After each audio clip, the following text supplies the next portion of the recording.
Name one One Nation policy that is bad for Australian citizens. It would be very hard to come up with one. And the class intergenerational equity. Look, class socialism, maybe Marxism. Wasn't it Lenin? Was it Lenin maybe who says something like, the goal of socialism is communism. As I've said on the channel before, you've got to understand your enemy to be able to defeat them. So I saw one of the peacocks from the regime, and he come out with a question to One Nation supporters or whatever, and it was something like about immigration. It was like, who's going to wipe your butt? Well, my reply for that is, well, every citizenship you give out, there's another butt that's got to be wiped. Every citizenship you give out, there's another Medicare card. There's another potential Centrelink payment. There's another Australian pension. And it's less for generational Australians to have, if Australia ever gets the tax system sorted out, it's just less of the pie that generational Australians are going to have. At the end of the day, another butt to wipe. Why can't Australia have an eternally young workforce? Why don't people from overseas get work visas from when they're, say, 25, and then after 50, no more work visas? And when it comes to immigration, Trans-Tasman Travel Agreement, again, as I've said on the channel before, the subclass 444 visa, why should people from another country, because New Zealand is not Australia, be able to come to Australia with full Australian working rights and stay in Australia as long as they wish? Now, how is that beneficial to Australian citizens? Anybody who thinks that New Zealand might not be a backdoor to getting Australian citizenship, in the last 2 financial years, over 90,000 New Zealanders, or around 90,000 New Zealanders applied for Australian citizenship. Out of those, nearly 50% of those 90,000 were not born in New Zealand. How is this beneficial to Australian citizens? And when it comes to immigration, the socialists in Canberra may be peeing themselves about what's happening in Japan. The under 30 voter in Japan has almost completely abandoned the left. It's coming in at like zero, something like zero in the polls for the left. It's interesting the regime are all coming out, and the so-called opposition, and trying to bag out One Nation, saying they're just a party of grievance, or they have... Well, I actually saved some... I saw something online. Let me get it up, and I'll read it. I mean, early last year, I went over in depth on a clip on the channel about a lot of the, not all, but a lot of the One Nation policies. But I saw something online, and here, this is just a brief overview. It's not everything, but this is what it says. One Nation will, it's not word for word, One Nation will build new coal-fired power stations, expand gas generation, develop nuclear power generation. A Lamborghini just went past. In Australia, they'd probably try and tax him. Anyway, develop nuclear power generation, reform the NDIS, cut government spending, back our law enforcement officers.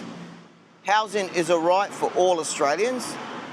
Ban sales of farmland to foreign entities, introduce income splitting and tax reform, job preferences for Australians, lower immigration numbers, deport criminals and enemies of Australia, ban immigration from radicalised countries, 8-year waiting period or for citizenship, protect free speech, abolish the Ministry of Climate Change, eliminate all climate change spending.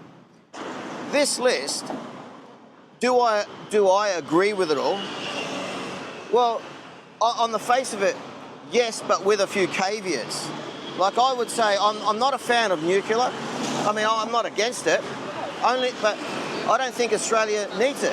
We've got coal, with good coal, good calorific value. That's the energy you get after burning it, like gas. We've got good gas and we've got good coal, and we've got like 1,200 years supply of coal. We can build high efficiency coal-fired power stations. Do not need nuclear, but I'm not against it. Ban immigration for radicalised countries, yeah, for sure. Lower immigration numbers. Now, I'm actually pro-immigration, but I think Australia should have more immigration. But that leads into jobs preferences for Australians. Absolutely. I mean, you've got to DEI has to be wiped. There's no more DEI. You should get hired on merit, because all they're doing is once they get citizenship, they may be using DEI to force their way, like federal government jobs, state government jobs. Must have so many people in the office cannot look all the same. Right? Australians finally, it looks like by the polls, are not putting up with it anymore, because it's got so widespread and it's affecting so many Australians in the workplace that people that 10 years ago had no contact with this are now seeing people, they're just getting walked all over in the workplace. And the regime, these career people that have been in the bureaucracy since they were 18, some of them may not know the difference between what net and gross means, let alone productivity, that they're not exposed to the real realities. I mean, I've been in the Middle East for many, many years, shoulder to shoulder, out in the deserts, out in the mountains, offshore. I know the psyche of these guys from all over the world, guys from the Philippines, guys from the subcontinent, guys from Africa, guys from the Middle East. I know the thinking, I know the psyche, and they are hard, and they won't stop. Well, Australians are just apathetic and, yeah, I'll vote for this person. What's the latest on the football? Who's injured this week? And I'm going to watch a dating show tonight, and then... Well, those people are out thinking how to get ahead. It says on here, an 8-year citizenship waiting period. Well, that's great, but I think it should be 20 to apply, not get 20. And PR... Well, PR should be hollowed out, reform the NDIS. Well, that's obvious. Abolish the Ministry of Climate Change. I've been over this on the channel before, and eliminate all climate change spending. And another thing I saw online with One Nation is the policy summary of free speech. And it reads something like, free speech is a fundamental right that must be protected in Australia.